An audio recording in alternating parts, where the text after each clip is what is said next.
সম্মানিত ভাই বন্ধুগণ, রবিউল আউয়াল মাস শুরু হয়েছে। নবী সাল্লাল্লাহু আলাইহি সাল্লামের জন্ম রবিউল আউয়ালের 12 তারিখে হয়েছে, এরকম মত ইতিহাসের বই পুস্তকে পাওয়া যায়, কিন্তু এর বিপরীত মত বেশি এবং শক্তিশালী।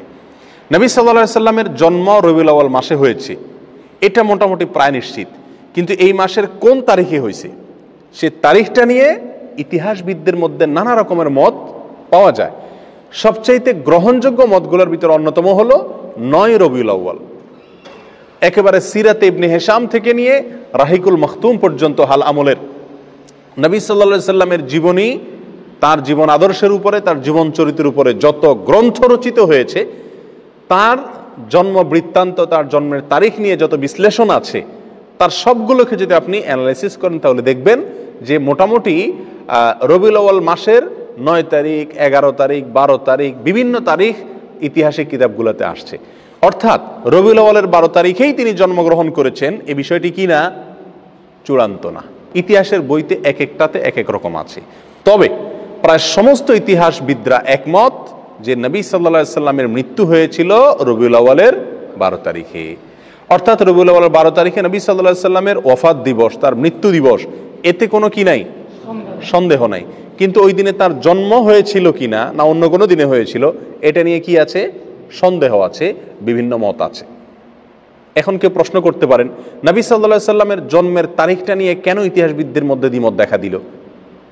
তার মৃত্যু তারিখটা নিয়ে সবাই নিশ্চিত যে ওই দিনে মৃত্যু হয়েছে, কিন্তু জন্ম তারিখটা নিয়ে কেন সন্দেহ দেখা দিল? এর কারণ হলো, প্রিয় ভাইয়েরা, নবী সাল্লাল্লাহু আলাইহি সাল্লাম যখন জন্মগ্রহণ করেছেন তখন কিন্তু তিনি মহামানব হিসাবে সাধারণ মানুষের কাছে প্রসিদ্ধ পরিচিত ছিলেন না। মক্কাতে অন্য 10টা শিশুর মতো আরেকটা শিশুর জন্ম হয়েছে, যার কারণে তার জন্ম তারিখ সংরক্ষণের ব্যাপারে সাধারণ মানুষের তেমন কোনো কৌতূহল বা আগ্রহ ছিল না। এই জন্য তার জন্মের অ্যাকচুয়াল তারিখটা কি রবিউল আউয়াল 12 তারিখ না 9 তারিখ না অন্য কোনো তারিখ, সেটা নিয়ে ইতিহাসবিদদের ভিতরে নানা রকম মত দেখা দিয়েছে। কিন্তু এর বিপরীতে তিনি যেদিন মৃত্যুবরণ করেছিলেন সেদিন কিন্তু তিনি মহামানব। সেদিন লক্ষ লক্ষ মানুষ তাকে ফলো করে, সারা পৃথিবী তাকে চিনে, অতএব তার মৃত্যুর দিনটা সকলেই সংরক্ষণ করছে। তাহলে আমরা যে জিনিসটি জানতে পারলাম এই কথা থেকে, সেটা হলো রবিউল আউয়ালের 12 তারিখ যে নবী সাল্লাল্লাহু আলাইহি সাল্লামের জন্মের দিনকে ধার্য করে এই দিন উপলক্ষে বিভিন্ন ঘটা করে অনুষ্ঠান করা হয়ে থাকে, উৎসব পালন করা হয়ে থাকে, এবং বলা হয় এটা সাইয়্যিদুল আয়াদ, যত ঈদ আছে সকল ঈদের সেরা ঈদ নাকি বিশ্বনবীর জন্ম ঈদ। এই যে কথাগুলো আমাদের কিছু ভাইরা বলে থাকেন, তাদের কাছে আমরা যদি প্রশ্ন রাখি যে নবী সাল্লাল্লাহু আলাইহি সাল্লামের রবিউল আউয়ালের 12 তারিখে জন্ম হয়েছে, এই মর্মে কোনো বইতে আপনি ইতিহাসবিদদের ঐক্যমত প্রমাণ করতে পারবেন না।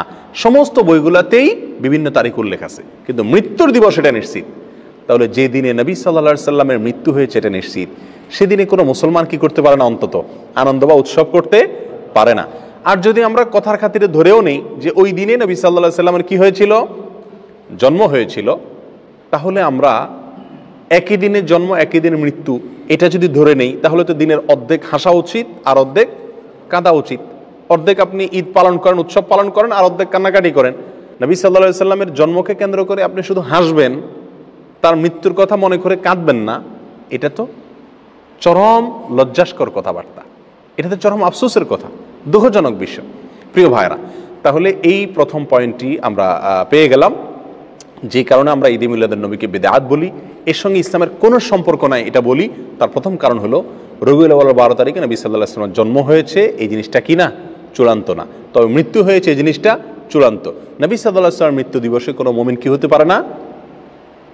খুশি হতে পারে না, আনন্দ বা উৎসব করতে পারে না। এটা হলো প্রথম কথা। নাম্বার 2, নবী সাল্লাল্লাহু আলাইহি ওয়াসাল্লাম তিনি নিজে তার জন্মদিবস পালন করেছেন নাকি করেন নাই?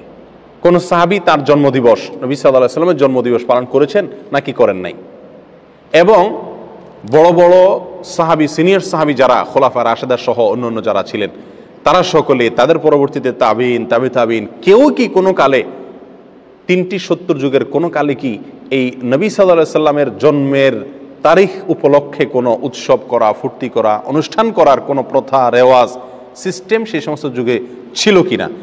এর কথার এক কথায় উত্তরে আমরা বলবো, কোনো বইতে, ইতিহাসের কোনো বইতে, হাদিসের কোনো বইতে, কোরআনে তো নাই, কোনো জায়গায় একটি জাল বর্ণনাও নাই কোনো ভাইরা দেখাতে পারবেন না। যেসব ভাইরা মনে করেন সঠিক, তারা মেহরবানি করে কিতাবপত্র ঘেটে একটি সূত্র বের করুন, যে সূত্রে পাওয়া যায় যে নবী সাল্লাল্লাহু আলাইহি সাল্লামের জন্ম দিবস বা জন্ম তারিখ এটা উদযাপন উপলক্ষে রবিউল আউয়ালের 12 তারিখে বা বছরের কোনো একটা দিনে সাহাবায়ে কেরাম, নবী সাল্লাল্লাহু আলাইহি সাল্লাম নিজে অথবা তার পরবর্তী তাবিন, তাবিন কোনো যুগে কেউ কোনো ধরনের অনুষ্ঠান করেছেন অথবা কোনো ধরনের উৎসব করেছেন, এরকম কোনো বর্ণনা কোনো হাদিসের কিতাবে, কোনো ইতিহাসের কিতাবে জাল, জয়ীফ, মিথ্যা, বানোয়াট বর্ণনাও নেই। দুর্বল সত্য তো পরের কথা, কোনো জাল, জয়ীফ, মিথ্যা, বানোয়াট বর্ণনাও নাই। এরকম একটি অস্তিত্বহীন, সম্পূর্ণ এরকম একটি ভুয়া এবং ভিত্তিহীন বিষয় হলো এই মিলাদুন নবী পালন করা। প্রিয় ভাইয়ারা, নবী সাল্লাল্লাহু আলাইহি সাল্লামের জন্মের পরে তিনি 63 বছর বেঁচে ছিলেন। তার মৃত্যুর পরে সাহাবায়ে কেরাম প্রায় 100 বছর বেঁচে ছিলেন। তাদের পরে তাবিনদের যুগ ছিল। এই যে বিশাল একটা সময়, যদি রবিউল আউয়ালের 12 তারিখ অথবা বছরের কোনো একটা দিন নবী সাল্লাল্লাহু আলাইহি সাল্লামের জন্মদিনকে উপলক্ষ করে, জন্মের তারিখকে উপলক্ষ করে কোনো আনুষ্ঠানিকতা হতো, সেটা নিশ্চয়ই হাদিসের কিতাবগুলোতে অথবা ইতিহাসের বইগুলো থেকে আসতো কি আসতো না? সাহাবায়ে কেরামের জীবন ইতিহাস, নবী সাল্লাল্লাহু আলাইহি সাল্লামের ব্যক্তিগত পুঙ্খানুপুঙ্খ কাজগুলোর বর্ণনা, বিবরণ হাদিসের কিতাবগুলোতে আসছে কি আসে নাই? স্ত্রীর সঙ্গে কি করলেন, ঘরের ভিতরে কি করেছেন, ঘুমে কি করছেন, টয়লেটে কি করতেন, এরকম ব্যক্তিগত বিষয়গুলো পর্যন্ত হাদিসের কিতাবগুলোতে এসেছে। সেখানে নবী সাল্লাল্লাহু আলাইহি সাল্লামের জন্মের দিনটাকে, তারিখটাকে উদযাপনের কোনো প্রথা, প্রচলন যদি থাকতো, সেটা অবশ্যই আসতো, কিন্তু নাই। আমি তো চ্যালেঞ্জ করেছি, কোনো জাল, ভিত্তিহীন, ভুয়া, বানোয়াট বর্ণনাও পাওয়া যায় না হাদিসের কিতাবগুলোতেও না, ইতিহাসের কিতাবগুলোতেও না। সম্মানিত ভাই বন্ধুগণ, এই পয়েন্টটা থেকেও আমরা বুঝলাম যে এই মিলাদুন নবী উদযাপনের যে প্রথা এবং রসম চালু আছে, এটা সোনালী 3 যুগের কোনো যুগে ছিল না। নবী সাল্লাল্লাহু আলাইহি সাল্লাম নিজেও করেন নাই, করতে বলেনও নাই, কোনো সাহাবীও করেন নাই। কথাটা কি পরিষ্কার? নবী সাল্লাল্লাহু আলাইহি সাল্লামের প্রেম, তার ভালোবাসা সবচেয়ে বেশি ছিল কাদের মধ্যে? সাহাবায়ে কেরাম রাদিয়াল্লাহু তাআলা আনহুম আজমাইন, তাদের মধ্যে ছিল নবী সাল্লাল্লাহু আলাইহি সাল্লামের প্রতি সবচেয়ে বেশি ভালোবাসা। তারা নিজেরা যদি নবী সাল্লাল্লাহু আলাইহি সাল্লামের তথাকথিত প্রেম জাহির করার উদ্দেশ্যে যদি রবিউল আউয়াল 12 তারিখে বা বছরের কোনো একটা দিনে জন্মদিবস পালন না করে থাকেন, তাহলে আমরা যদি নবী প্রেমের দাবিদার হয়ে সেটা পালন করি, তাহলে এই দাবিটা মিথ্যা দাবি, অথবা এই কর্মটা মিথ্যা এবং ভুল একটি কর্ম। আল্লাহ আমাদেরকে বোঝার তৌফিক দান করুন। আর একটু আগে আমরা যে ভূমিকাতে যে কথাটি বলেছিলাম, ইসলামটাই হলো নবী সাল্লাল্লাহু আলাইহি সাল্লামকে ফলো করার নাম, তিনি যা নিষেধ করছেন সেটা থেকে বিরত থাকার নাম। নবী সাল্লাল্লাহু আলাইহি সাল্লামকে আমাদেরকে করতে বলেছেন বা তিনি নিজে করেছেন জন্মদিবস উদযাপন, এটা নবী সাল্লাল্লাহু আলাইহি সাল্লাম নিজে করেছেন নাকি তিনি আমাদেরকে করতে বলেছেন? এই মর্মে কোনো বর্ণনা আছে? উত্তর হলো এক কথায় নাই। কোনো ভাইয়েরা যারা করেন তারাও জানেন যে নাই। তাহলে আমরা যে কোনো কাজ করব ভালো হিসাবে, সেখানে নবী সাল্লাল্লাহু আলাইহি সাল্লাম কি থাকতে হবে? নির্দেশ থাকতে হবে। অথচ এখানে নাই। তাহলে এটা কি নয়? ভালো কাজ হিসাবে ইসলামের দৃষ্টিতে গণ্য নয়। এখন যদি কোনো ভাই বলেন রবিউল আউয়ালের 12 তারিখে বা মিলাদুন নবী পালন করা যাবে না, নিষেধ আছে কোথাও? উত্তর হলো নিষেধের প্রয়োজন নাই। করণীয় কাজ, যে কাজটা করতে হবে, করার নির্দেশ আছে শরীয়তে, সেরকম কোনো দলিল, সেরকম কোনো প্রমাণ, সেরকম কোনো নির্দেশ যদি না থাকে, তাহলে অটোমেটিকলি সেটা কি? বাতিল। আল্লাহ আমাদেরকে বোঝার তৌফিক দান করুন। নাম্বার 3, আমাদের যে সমস্ত ভাইরা মিলাদুন নবী উদযাপন করে থাকেন, তারা বলেন যে মিলাদুন নবী তথা রবিউল আউয়াল 12 তারিখ এটা হলো সাইয়্যিদুল আয়াদ, অর্থাৎ নবী সাল্লাল্লাহু আলাইহি সাল্লামের জন্মদিবসের উপলক্ষে যে খুশি উদযাপন করা হয়, এটা নাকি সকল ঈদের সেরা ঈদ। অর্থাৎ বছরে 2টা ঈদ আছে, এছাড়া আরও যত ঈদ উৎসব ফুর্তি হতে পারে, সমস্ত ঈদ উৎসব ফুর্তির ভিতরে সবচেয়ে বড় ফুর্তি, সকল ঈদের শ্রেষ্ঠ সেরা ঈদ নাকি মিলাদুন নবীর ঈদ। সেসব ভাইদের কাছে আমরা প্রশ্ন রেখে বলতে পারি যে শরীয়তে 2টা ঈদ আছে। নবী সাল্লাল্লাহু আলাইহি সাল্লাম আমাদের জন্য 2টা ঈদ রেখে গেছেন, একটা ঈদুল ফিতর আর একটা ঈদুল আজহা। এর বাইরে আরেকটা ঈদ আছে, সেটা হলো যে সাপ্তাহিক ঈদ, শুক্রবারের দিন। এটাকে কোনো কোনো হাদিসে ঈদের দিন বলা হয়েছে, সপ্তাহের ঈদের দিন, গরিবের ঈদের দিন ইত্যাদি বলা হয়েছে। তাহলে শুক্রবার সাপ্তাহিক আর এছাড়া বাৎসরিক 2টি ঈদ, ঈদুল ফিতর, ঈদুল আজহা, দোনো ঈদে কি আছে? ঈদের নামাজ আছে, ঈদের নামাজ আছে, নবী সাল্লাল্লাহু আলাইহি সাল্লাম পড়েছেন। তাহলে এই রবিউল আউয়াল 12 তারিখকে যারা ঈদের দিন বলেন, শুধু ঈদের দিন না, সকল ঈদের সেরা ঈদ বলেন, তাদের কাছে আমাদের প্রশ্ন হলো এই ঈদের নামাজ কয়টা বাজে পড়ায়? দোনো ঈদের একটা নামাজ আছে কিনা? এমনকি শুক্রবারেরও কি আছে? জুমার নামাজ, বিশেষ নামাজ আছে। তাহলে রবিউল আউয়াল 12 তারিখ যদি ঈদের দিন হয়, এটা যদি উৎসবের দিন হয়, নবী জন্মের আনন্দের দিন হয়, এটা যদি সকল ঈদের সেরা ঈদ হয়, তাহলে তো এখানে নামাজ আরো বেশি থাকার কথা নাকি? এই ঈদের দিনের নামাজ কই?